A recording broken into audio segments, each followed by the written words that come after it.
Voilà, c'est encore moi, Kenjo Mukendi, membre simple de l'UDPS. Je viens pour la deuxième émission. J'ai déjà lancé la première, suivez la première émission. Au cours de la première émission, j'ai parlé de l'humiliation des Pengues face aux analystes africains. Voilà, donc, et aussi, on a parlé des manifestations que l'opposition, la C64, projette.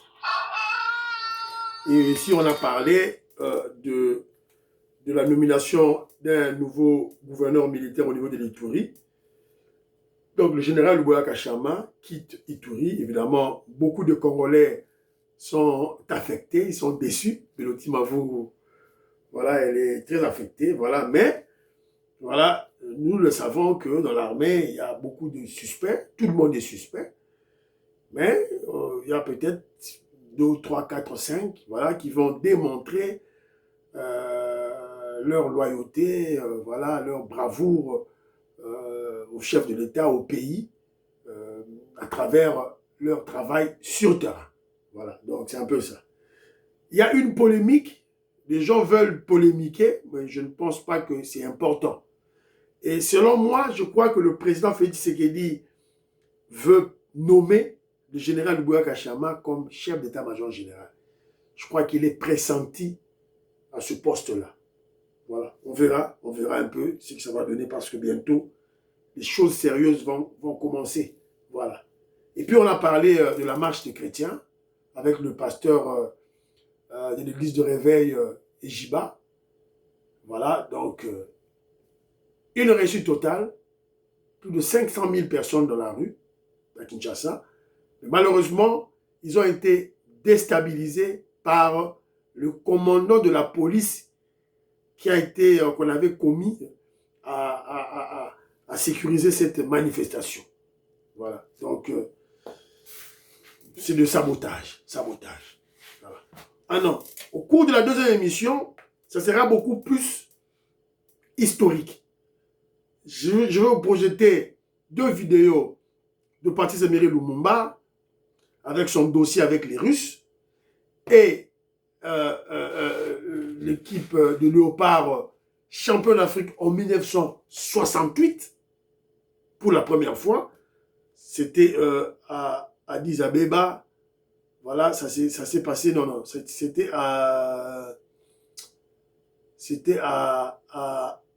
en Éthiopie. En Éthiopie, c'était en Éthiopie. J'ai oublié la ville. La ville, c'est une ville maintenant, c'est en Érythrée. Voilà. Alors, mais avant tout, qu'on passe dans la page, voilà, dans les 2 pages historiques, écoutons un peu la réflexion de Fumutoto. Il y a longtemps, j'ai écouté Fumutoto. Vous savez, j'appréciais beaucoup les réflexions de Fumutoto, jusque quand il a pêché voilà, dans ses paroles quémandant des postes et de l'argent. J'avais pas aimé ça. Voilà, donc j'avais tenu des propos très virulents contre lui. Mais je suis toujours séduit par ses analyses parce que c'était un grand politologue congolais. Écoutons ce qu'il dit pour la Constitution. Bana Congo, vous avez collé Mwanza, Moïse Kabonga Djoubek, président de Sayo, Maniko Lukadi, Françoise Ode, Annie Moutamba, Nelly Kabamanya, Maman Jacqueline Ngwa. Écoutons Luka James, Gabriel Luka, en Luxembourg, Maman Yengo Kela, Maman Véro Moutombo, Maman Paul, mon frère Paul Tsongi. Voilà. Écoutons ce que Fumutoto dit. Les revendications de l'opposition sont sataniques et diaboliques. Tshisekedi Nde Momobe Nabino, Kassavubu a changé la loi fondamentale belge avec son décret du 29 mai 1960. Il a abrogé même le pouvoir constituant de l'article 4 que je venais d'évoquer. Mobutu a changé de constitution. Joseph Kabila a changé de constitution. Mouzé a dirigé le pays avec le décret loi. Et celui qui a été bonnement élu par le peuple, vous dites que d'après cette constitution, un président de la République élu n'a pas le droit d'aller consulter le peuple. mais qui a droit plus que lui de consulter le peuple. Maintenant, le peuple exerce ce pouvoir qui lui appartient, dont il est question ici, c'est le pouvoir politique. Par combien de fois? Directement par référendum, deuxièmement par vote et indirectement par ses représentants. Montrez-moi qu'aller consulter le peuple pour lui demander d'exercer sa première portion du pouvoir, c'est un péché. On viole quelle disposition de la Constitution? Violer, ça veut dire faire le contraire de ce que prévoit la loi en vigueur. Maintenant, le référendum est sollicité auprès du peuple viole quelle disposition de la loi? Viole quelle disposition de la Constitution? Est-ce qu'on comprend? Vous ne voyez pas que le niveau de l'ignorance de nos amis est très élevé? Les députés de l'ensemble ont boycotté la plénière, c'est la bassesse. Au Parlement, ce n'est pas le consensus. Dans un Parlement démocratique, c'est la loi de la majorité. Absolument. Vous pouvez avoir raison. Mais si par vote, vous êtes minorisé, mais vous subissez, c'est ça la démocratie, même en France, même aux États-Unis. Partout au monde. Ce qui est bon pour nous, c'est qu'ils ont siégé depuis le débat général jusqu'au moment où ils quittent la salle. C'est-à-dire qu'ils ont consolidé notre thèse. Mais voilà. Merci Fumutoto. Que le peuple se prononce et ça va taire tous les bruits. Le camp présidentiel veut proposer aux Congolais de changer la Constitution. Selon eux, celle-ci... Voulons ou non, nous ne voulons pas que le peuple se prononce et ça va taire tous les bruits. Le camp présidentiel voilà. veut proposer... Ça c'est la manifestation de hier. La manifestation de hier, vous avez écouté le pasteur Ejiba en train de parler. Voilà. Maintenant, c'est Rémi Chiboula. Rémi Chiboula, merci beaucoup pour l'élément que tu m'as envoyé. Voilà, c'est Rémi Chiboula qui m'a envoyé l'élément sur Patrice Emery Lumumba. Voilà, il s'est rappelé, voilà, du débat, Tokena Russie. Alors, j'avais donné comme argument que aller en Russie, c'est très dangereux pour notre chef de l'État parce que le premier ministre Patrice Emery Lumumba a été assassiné, voilà, à cause de cet élément-là d'aller en Russie. Alors, il est tombé sur un document historique, Nazo Labino Yango, et puis, voilà, l'élément est là. Je vais à New York pour prendre contact avec le secrétaire général des Nations Unies et lui préciser les intentions de mon gouvernement. Nous voulons que la paix se rétablisse au Congo et le plus rapidement possible. Mais pour que cette paix se rétablisse, il y a une condition, c'est que les troupes belges se retirent sans aucun retard. Pourquoi est-ce que vous avez demandé que la Russie envoie des troupes au Congo? C'est une demande qui émane de mon gouvernement, de nos chambres. Si nous avons pris cette position, c'est parce que le 14 juillet, le Conseil de sécurité avait pris une résolution au terme de laquelle les troupes belges devaient se retirer. C'est nous-mêmes qui avons fait confiance aux Nations Unies pour nous envoyer des troupes pour nous aider à l'évacuation des troupes belges et au rétablissement de l'ordre. Entre-temps, les troupes belges sont arrivées. L'ambassadeur de Belgique nous a écrit qu'il ne voulait pas du tout que les troupes belges partent. Et alors, nous avons de nouveau fait des appels sur des appels à l'Organisation des Nations Unies. Et alors, nous avons estimé que si l'ONU n'était pas en mesure de nous donner satisfaction, alors dans ce cas, nous allons faire appel à l'Union soviétique et aux pays de flanc asiatique. Il y a beaucoup de commentaires qui disent que vous êtes marxiste. Je suis un Africain.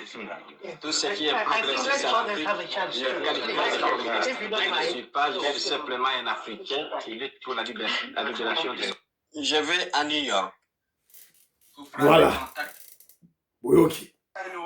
Merci mon frère Rémi Chiboula de m'avoir envoyé cet élément très important pour essayer de raffermir l'argumentaire sur le choix que Kenzo avait fait pour militer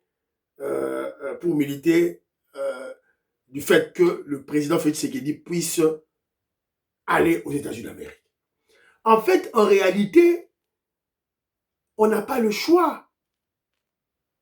On est contraint on est contraint d'aller vers ces gens-là. C'est une contrainte. On n'a pas ce choix-là.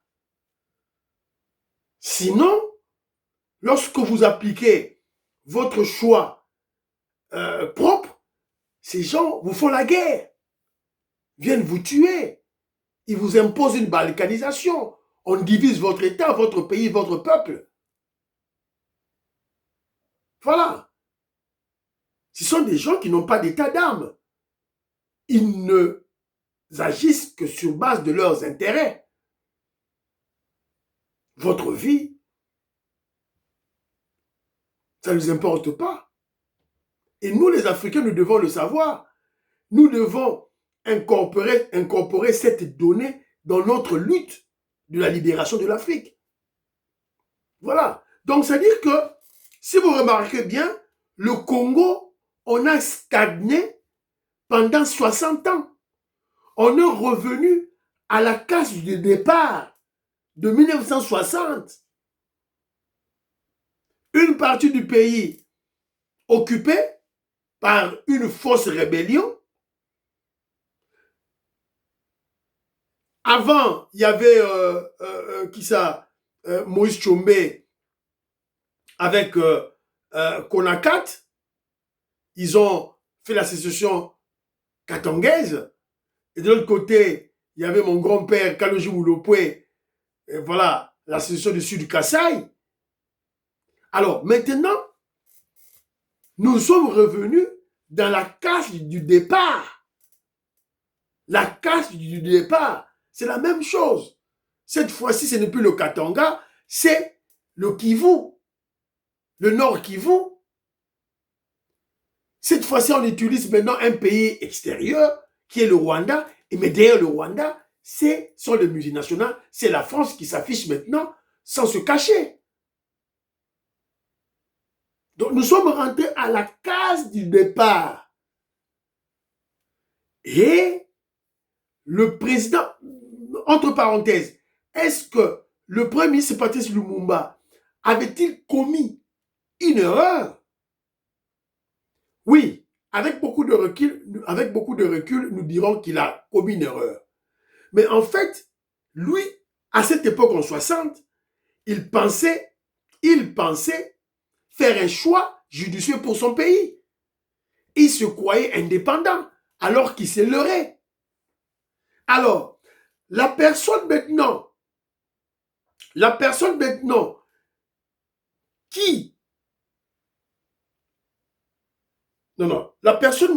en qui nous dirons qu'il aurait commis une erreur, ça serait le président Félix Tshisekedi, parce que en face de lui, il y a l'expérience de Patrice Emery Lumumba, l'expérience de Mobutu, l'expérience de Laurent Désiré Kabila et l'imposture du Rwandais Hippolyte Kagame. Il a 4 expériences devant lui. Évidemment, l'expérience de Papa Kasavubu aussi. Donc, c'était à lui maintenant, le président Félix Tshisekedi, de faire la symbiose et de trouver des points communs, le résumé pour toutes ces expériences, et afin de trouver des solutions adéquates pour établir la paix à l'Est. C'est la raison pour laquelle il est rentré aux États-Unis d'Amérique. C'est pas parce qu'il aime les Américains, c'est pas parce que normalement il devait faire un choix, ce n'est pas un choix pour lui, il est contraint d'aller chez les Américains parce que ce sont eux, en tant que pays, en tant que puissance mondiale, ce sont eux qui furent à la base de la déstabilisation de notre pays. Fachi Béton est allé chez eux. Ce n'est pas parce qu'il aime les Américains, ce n'est pas parce que les Américains l'aiment, non. C'est parce que ce sont eux qui ont été à la base de la déstabilisation de notre pays, les Américains. Évidemment, on prend les États-Unis d'Amérique comme un pays. Je vous ai souvent dit, les États-Unis d'Amérique est un monstre à 2 têtes. Les républicains et les démocrates. Ce sont les démocrates qui ont foutu la merde chez nous. Et le président Félix Tshisekedi, avec son intelligence, il veut maintenant qu'on puisse, toujours avec ces Américains, à travers maintenant les républicains, rétablir la paix chez nous, la stabilité chez nous, l'équilibre chez nous. Voilà. Une personne très intelligente, le président Félix Tshisekedi, animé de la sagesse bantou. Et on a un deal avec les Américains. Et au-delà du deal, les Américains ont dit au président Félix Tshisekedi de changer la constitution. Il vous l'a dit. Les Américains lui ont dit de changer la constitution pour qu'ils puissent demeurer au pouvoir et sécuriser leurs investissements.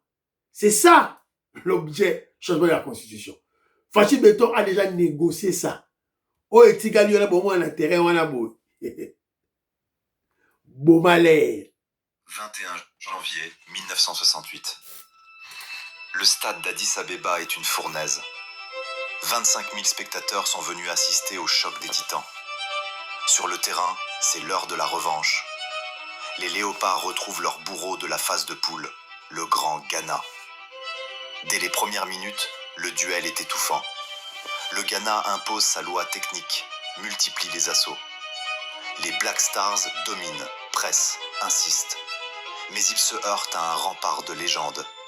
Robert Kazadi, imperturbable, impérial. Il repousse chaque frappe, chaque espoir ghanéen, gardant sa cage inviolée par la seule force de sa volonté. 66e minute. Le moment où le destin choisit son camp. Sur un contre fulgurant, le ballon transperce la défense ghanéenne. Il arrive dans les pieds de Pierre Kalala Mukendi. Celui qu'on surnomme le bombardier ne tremble pas. Kassongo sur la balle. Centre de Kassongo. Kalala contrôle, tire, et c'est le but.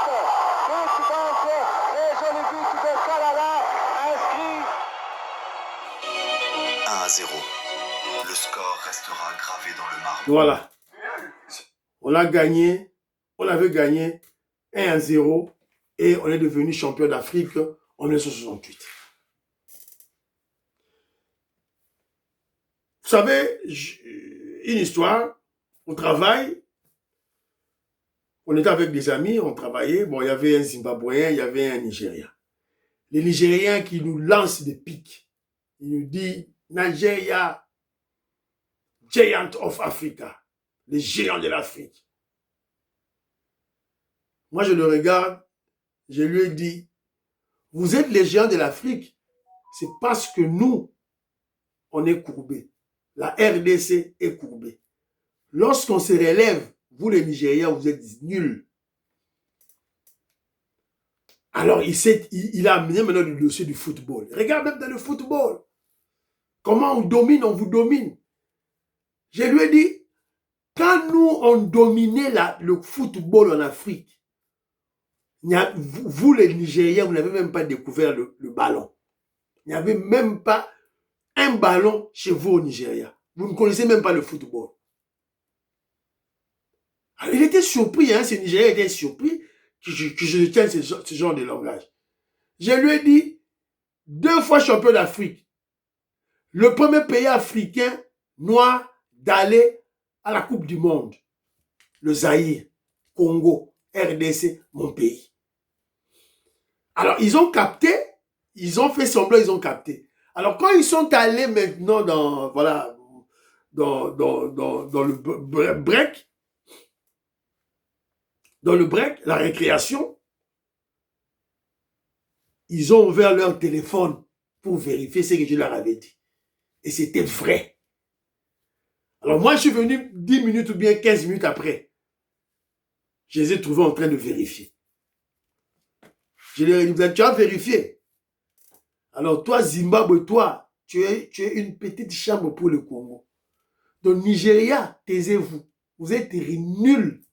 En 68, en 74, dis-moi, votre pays était à quel niveau? Donc nous, on était déjà, nous étions déjà. Et ce que nous subissons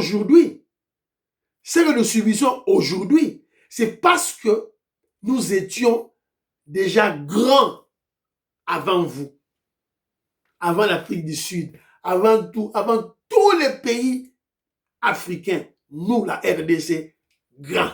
Le Nigeria fermait sa bouche hermétiquement.